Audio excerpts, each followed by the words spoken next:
My name is Cheyenne Kitson. I was born in 1994 on the 22nd of July in Jefferson City, Missouri. As a kid, I moved around a lot, attended 15 elementary and middle schools and 2 high schools. See, I was one of those kids that was in and out of detention centers and foster homes and group homes. I had tried almost every drug out there and had been through things not even adults could probably handle. In 2009, I was put temporarily back in my mom's custody. I dropped out of school that year. I was 15. And became my own problem, as my last caseworker stated.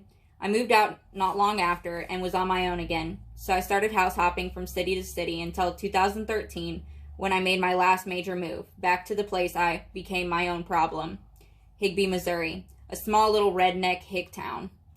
That's where I met my boyfriend Kelly, and where I changed my life after I ruined it. She struggles with bouts of manic depression, though, which he describes as her not being her true self. Ben Streeter. You could say that defined several years of my life, because up until April of 2018, the only things I had really accomplished was getting my GED while in prison in 2016, catching my first felony in 2014, followed by my second and third in 2017, and creating a name for myself that didn't even really want. My last run-in with the police changed my life. In April of 2018, I was arrested after being on the run for a couple months. By this time, I had lost everything I had, not just personal objects, but love and dignity.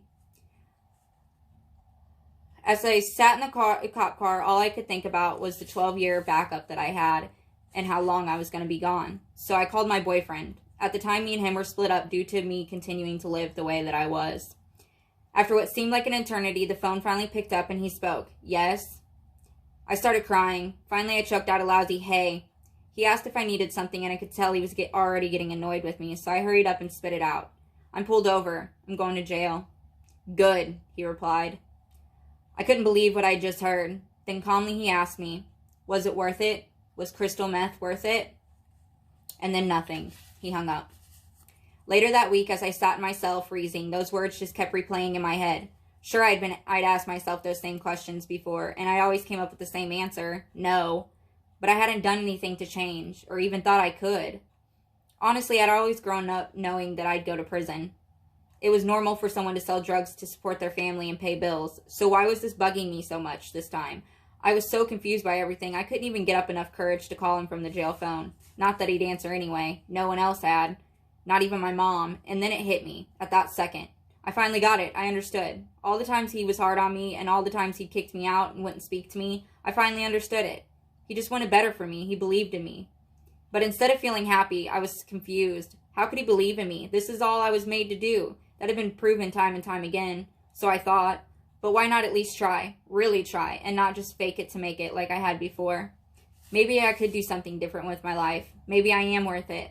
So sitting in that little 8x10 concrete freezer called a cell, I decided to change my life. I decided I was worth it. Regardless of the statistics.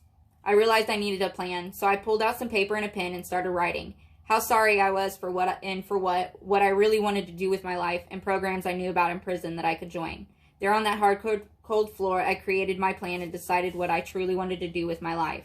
In that little room that so many people hate and despise, I found myself and found the confidence to say and really think I was good enough for something. I was better than I had been living. In June of 2018, I was transported to women's prison in Vandalia, Missouri to start my sentence. I had no contact with the outside world. My mom wouldn't answer the phone. Supposed friends wouldn't answer her right back. I was alone, but for once, I was okay with it.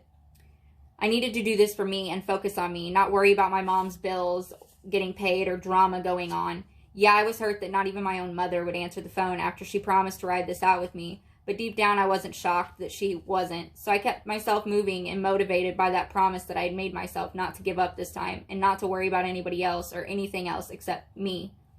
For once I had to put myself first, and I'll admit I was lost and didn't even know how to get started, but what I did know was what not to do.